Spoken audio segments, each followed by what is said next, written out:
Good morning बंधुरा माई experience चैनले आपनादेर स्वागत जानाई। आमी अरूप आज के आबार आपनादेर सामने एसे हाजिर हलाम एकदम सकाल सकाल। एखन घड़ीते समय सकाल 7:30टा, एकटू देरी हलो। आमी एखन छादे चले एसेछि। आमार सोलार पैनेलगुलो दीर्घदिन परिष्कार करानो हय ना, माने एटा अटोमेटिक सिस्टेम करा आछे, माने सोलार पैनेल परिष्कार करते खूब एक झंझाट हय ना। तबे आमी आपनादेर सेई प्रसेसटाई देखाच्छि।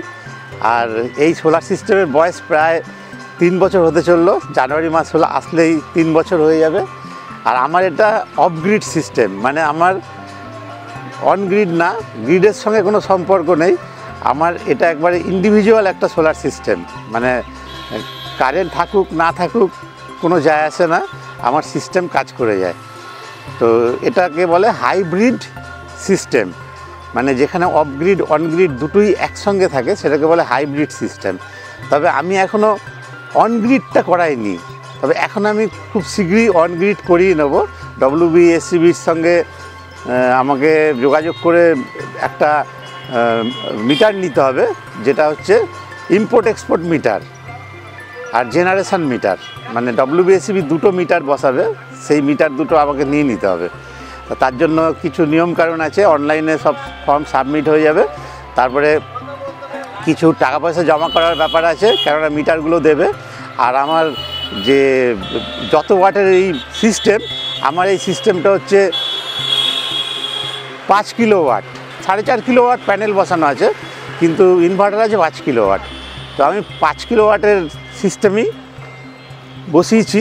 আমার চাহিদাটা একটু বেশি, সেই কারণে এটা দরকার। তো পার ডে প্রায় 20-22 ইউনিট কারেন্ট তৈরি হয়, মানে আমার প্যানেল থেকে ইলেকট্রিক তৈরি হয়। আর ব্যাটারিতেই সব স্টোর হয়ে যায়। আবার ইভিনিংয়ে যখন কারেন্ট থাকে না, ব্যাটারি থেকে ইউজ হয়, হওয়ার পরে ব্যাটারি শেষ হয়ে যায়, তারপরে আবার কারেন্ট ইলেকট্রিকে চলে আসে। এই হচ্ছে আমার সিস্টেম। মোটামুটি সারাদিন চলে যায়, এইটুকু আমি দেখেছি। আর আমার চাহিদাটা একটু বেশি, সেই জন্য আমার মানে খরচটা বেশি, সেই জন্য আমার একটু ইটা কম হয়। তো আমার সিস্টেমটা যদি একটা 7.5 কিলোওয়াট বা ওরকম হতো তাহলে বোধহয় ঠিক হতো। যাই হোক, এও কিছু কম না। আর এই ডিটেলস ভিডিও আমি আমার চ্যানেলে অনেক দিয়ে রেখেছি, আপনারা চাইলে একটু সার্চ করে দেখে নিতে পারেন। তবে এখন আমি ছাদে এসেছি যে কারণে সোলার প্যানেল ক্লিন করব, এবং সেটা কীভাবে করি সেটা আপনাদের দেখাবো। আর বিস্তারিত ভিডিও আবার পরে বানানো যাবে, অনেক বানানোও আছে এই সোলারের উপরে। একটু ওপর কিছু বলে নিলাম। এখন দেখুন প্যানেলগুলোর আমার কী অবস্থা। আর মুখ্য আজকে আমি আপনাদের দেখাবো কিভাবে আমি সোলার প্যানেল ক্লিন করি। দেখুন এগুলো সব ধুলো পড়ে গেছে, একেবারে অনেক দিনের পরিষ্কার করা হয়নি, পুরো ধুলো। এগুলো সব উঠে যাবে। আর ওই যে পাইপলাইন দেখতে পাচ্ছেন, ওই পাইপলাইনগুলোর সব নজলের মুখ থেকে জল বেরোতে আরম্ভ করবে।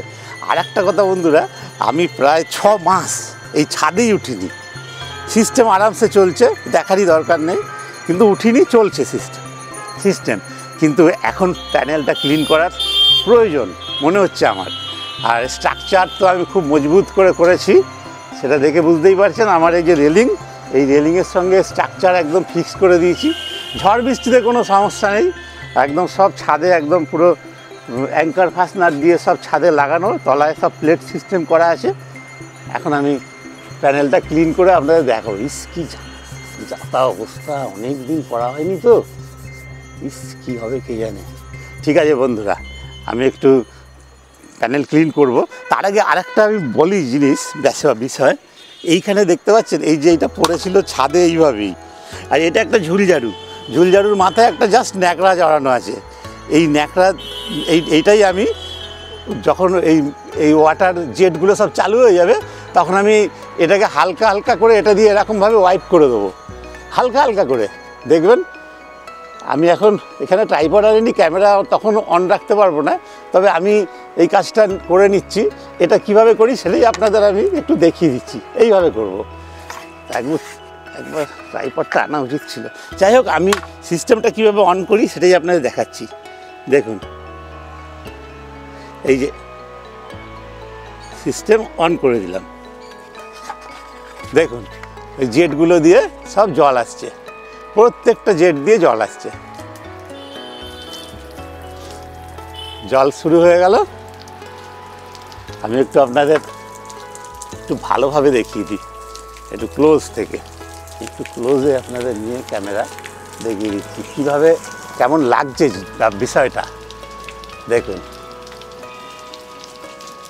এইভাবেই সব জলগুলো পড়ছে।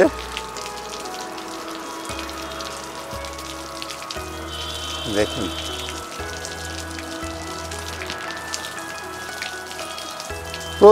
প্রত্যেকটা থেকে এইভাবেই জল পড়ছে। এইবারে দেখুন বন্ধুরা, জলগুলো তো পড়ছে মোটামুটি ছড়িয়েই পড়ছে। দেখুন প্যানেল, একটা প্যানেলকে কভার করে নিচ্ছে, পাশের প্যানেলের যে তার সেই প্যানেলটা কভার করছে। এইভাবে ধরুন সব জায়গা থেকে জল আসছে, কিন্তু এটার ওপরে হালকা একটু মানে একটু ন্যাকড়া বোলানো দরকার, আর সেইটার জন্যই আমি ওই ঝুলঝাড়ু সিস্টেম করেছি। তো সেইটাই আমি এখন করব। তো আপনারা মোটামুটি দেখতে পেলেন খানিকটা, একদম আমি একটু ক্যামেরাটা এগিয়ে নিয়ে গিয়ে দেখালাম।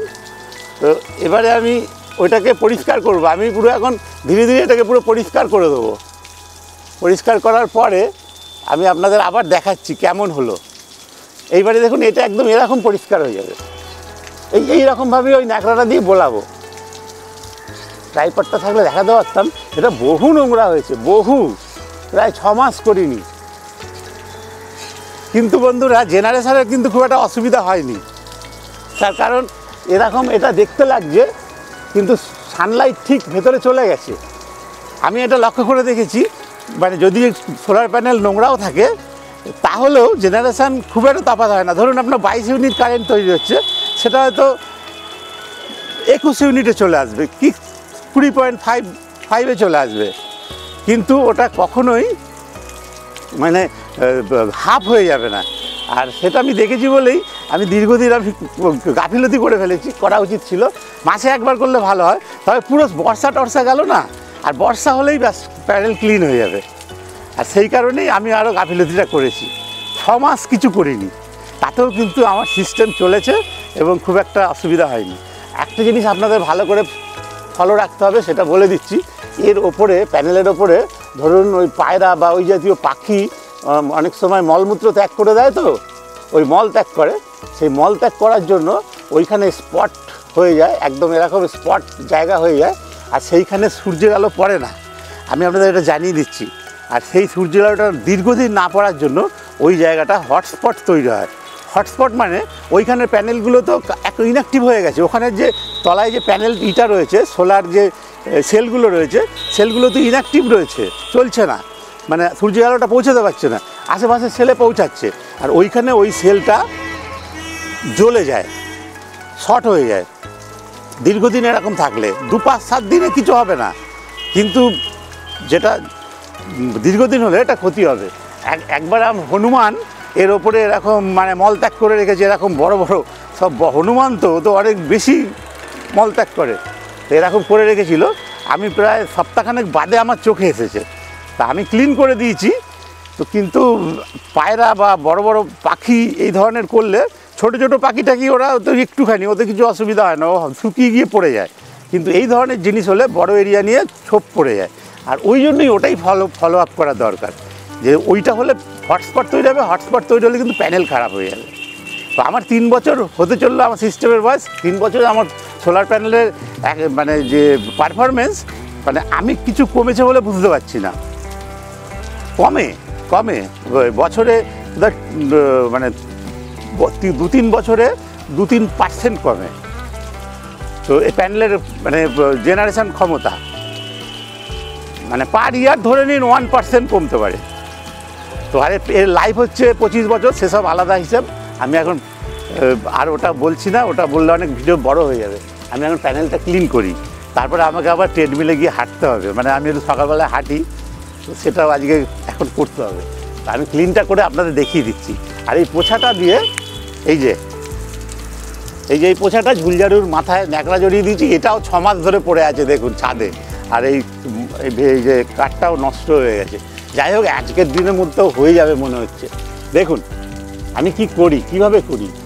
এইটা এর উপরে খালি একবার বুলিয়ে দেবো, 2-1 বার করে, এরকমভাবে বুলিয়ে দেবো, এরকমভাবে পুরো প্যানেলগুলোতে বুলিয়ে যাবো। এটা কিন্তু এমন কিছু বড় পরিশ্রমের কাজ না, এটা খুব সহজেই হয়ে যাবে। তারপরে আমি আপনাদের দেখাচ্ছি কেমন আমার প্যানেল পরিষ্কার হয়। আর বন্ধুরা, এই যে সোলার প্যানেল পরিষ্কার করতে গিয়ে জলের অপচয় হচ্ছে, এটা আপনারা অনেকে বলবেন হয়তো, কিন্তু এইটা তো আপনাকে বললাম বছরে বড় জোর 10-15 বার করতে হয় বছরে। আর তার জন্য যে জেনারেশন হচ্ছে, ইলেকট্রিক তৈরি হচ্ছে, সেটা কিন্তু অনেক দামি এবং সেটা কিন্তু অনেক পরিবেশ বান্ধব। তো সেই জন্য, আর এই ইলেকট্রিক আমি যেটা আমার বাড়ির জন্য তৈরি করে নিই, সেই ইলেকট্রিকটা যে কতটা মানে এটা পুরো বলা যায় একদম পুরো মানে কোনো রকম পলিউশন নেই, কিছু নেই, শব্দ নেই, ইলেকট্রিক তৈরি করে দিচ্ছে। মানে কার্বন ফুটপ্রিন্ট বাড়াচ্ছি না আমি অন্তত আমার মতো যারা সোলার প্যানেল লাগিয়েছেন, যতটা মানে আমার প্রায় 13-14 ঘন্টা পুরো সোলারেই চলে সব কিছু, বাকিটুকু আবার ইলেকট্রিকে চলে যায় রাতের বেলা, তখন ইলেকট্রিক খরচটা কম থাকে। তো তাহলে আমি এতটা জেনারেশন করছি, আর আমার সিস্টেম দেখিয়ে দেয় আমি কত কয়লা বাঁচিয়েছি, কত কার্বন ফুটপ্রিন্ট কমিয়েছি, সেটা আমি মোবাইলে দেখতে পাই। দেখে মনে শান্তি আসে যে আমি মানে পরিবেশ দূষণ করছি না, অন্তত এই বিষয়ের উপরে। এই কারণেই সরকার এই সোলারের উপরে এত জোর দিয়েছে। যাই হোক বন্ধুরা, আমি প্যানেলটা ক্লিন করে আপনাদের দেখিয়ে দিচ্ছি। আমার প্যানেল মোটামুটি ক্লিন হয়েই গেছে। আমি কাছ থেকে দেখিয়ে দিচ্ছি আপনাদের জেটগুলো থেকে কেমনভাবে জলগুলো বেরোচ্ছে, একটু লক্ষ্য করুন। পুরো প্যানেলেই ছড়িয়ে পড়ছে, এরকম না যে ও মাঝখান থেকে খালি কিছুটা জায়গা নিচ্ছে, ও পুরো প্যানেলটাকেই পুরো নিয়ে নিচ্ছে। তারপরে তো যেহেতু প্যানেলটা ঢাল আছে, জলগুলো নেমে আসছে, এইভাবেই পুরো শেষ পর্যন্ত চলে যাচ্ছে। দেখুন, এই শীতকালটাই খালি একটু দরকার হয়, শুধু এই শীতকালটা মোটামুটি 15-20 দিন অন্তর একবার করলেই হয়ে যায়। এটাকে আবার বন্ধ করে দিলাম, এখন আবার জল ট্যাঙ্কে যাচ্ছে, মানে একটা পাম্প দিয়ে এই ব্যবস্থা। এখন দেখুন, একটু ভালো করে লক্ষ্য করুন কেমন ক্লিন হলো, একেবারে পরিষ্কার।